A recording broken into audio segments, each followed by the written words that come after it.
আজকে তো তোমাদের ভাগ্য ভালো, তোমাদের টিচাররা কত সুন্দর সুন্দর মহিলারা আছে, তোমাদের টিচার। রাগ করে অ্যাপ্রন খুলে ফেলে দিয়েছিলাম, বইটুই ফেলে আমি হাঁটা দিতেই যে আমি ডাক্তারি পড়বো না।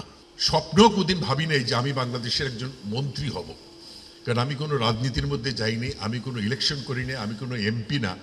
অনেক কষ্ট হবে।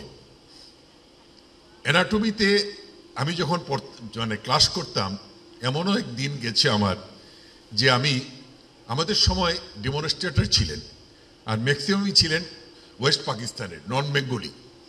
আজকে তো তোমাদের ভাগ্য ভালো, তোমাদের টিচাররা কত সুন্দর সুন্দর মহিলারা আছে, তোমাদের টিচার। কিন্তু আমার সময় সেই পাকিস্তানের সেই টিচাররা যেভাবে ব্যবহার করতো, আমি একদিন রাগ করে অ্যাপ্রন খুলে ফেলে দিয়েছিলাম, বইটুই ফেলে আমি হাঁটা দিতেই যে আমি ডাক্তারি পড়বো না। সিলন ফ্যামিলি ব্লেন্ডের কড়ালিকার আর সতেজ সাদের পারফেক্ট ব্লেন্ডে স্বপ্নেরা মিলুক টানা। আমার বন্ধুরা সব আমার পিছনে গিয়ে, এই কই যাস, আমি না, আমি ডাক্তারি পড়বো না। এরকম দিন আমার জীবনেও গেছে, এরকম তোমাদের জীবনেও আসবে। ধৈর্য ধরবা, ধৈর্য ধরে তোমরা পড়াশোনা করবা, দেখবা একদিন ডাক্তার আমি সবসময় বলি উপরওয়ালার একটা আশীর্বাদ নিয়ে জন্মগ্রহণ করে। এই চিকিৎসকরা এই অ্যাপ্রন পরার অধিকার কিন্তু সবার নাই, তোমাদের আছে। এই অ্যাপ্রনের মর্যাদা তোমরা রাখবা। এবং চিকিৎসক হয়ে আজকে দেখো, আমি স্বপ্নেও কোনদিন ভাবি নাই যে আমি বাংলাদেশের একজন মন্ত্রী হব, কারণ আমি কোনো রাজনীতির মধ্যে যাইনি, আমি কোনো ইলেকশন করিনি, আমি কোনো এমপি না। হঠাৎ করেই আমি একদিন নাটক দেখতেছিলাম, বসে বসে আমার স্ত্রীর সাথে একটা টেলিফোন আমার জীবনের সবকিছু ঘুরিয়ে দিল, আমি হয়ে গেলাম মন্ত্রী। তো তোমরাও এমন কিছু কাজ করবা তোমাদের এই কর্মজীবনে, যে আমি যদি স্বাস্থ্যমন্ত্রী হই, তাহলে তোমাদের এখান থেকেও কেউ কোনো একদিন বাংলাদেশের প্রধানমন্ত্রী হবে, আমি সেই বিশ্বাস করি। কারণ আমার জীবনে আমার বহু ঘটনা, আমি কিন্তু একদম সেই অজপাড়াগাত থেকে আমার কর্মজীবন শুরু করি।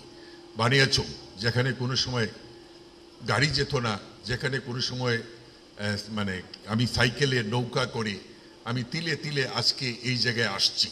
নিশ্চয়ই মাননীয় প্রধানমন্ত্রী আমার কাছে কোনো একটা জিনিস দেখতে পেরে আমাকে এত বড় একটা দায়িত্ব, গুরু দায়িত্ব আমার উপর দিয়েছেন, কারণ আমি কোনোদিন ভাবি নাই যে আমি মন্ত্রী হব।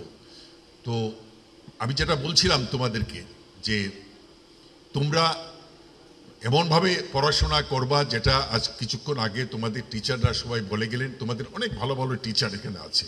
তোমরা অনেক ভাগ্যবান যে তোমরা যে পরিবেশে তোমরা পড়বা। আমরা তো তখন যখন পড়তাম, তখন তো অ্যানালগের যুগ ছিল, এখন তো ডিজিটালের যুগ, এখন তো তোমাদের হাতের মধ্যেই সব কিছু থাকে। এবং আমি বিশ্বাস করি যে তোমরা সমাজের ভবিষ্যতে বাংলাদেশের কাণ্ডারি হবে, তোমরা এই দেশটাকে সুন্দরভাবে গড়ে নিতে পারবে। আমাদের মাননীয় প্রধানমন্ত্রী দিনরাত পরিশ্রম করে যাচ্ছেন। আমি তোমাদেরকে একটা এক্সাম্পল দিই। আমি কিছুদিন আগে জেনেভা গেছিলাম, ওয়ার্ল্ড হেলথ সামিট বলে, জেনেভাতে বিশ্বের সব দেশের মন্ত্রীরা আসেন, কমনওয়েলথ মিনিস্টারদের অনুষ্ঠান হয়। সেই অনুষ্ঠানে কয়েকটা সাইড ইভেন্টে আমাকে যোগদান করতে হয়েছে এজ এ স্পিকার।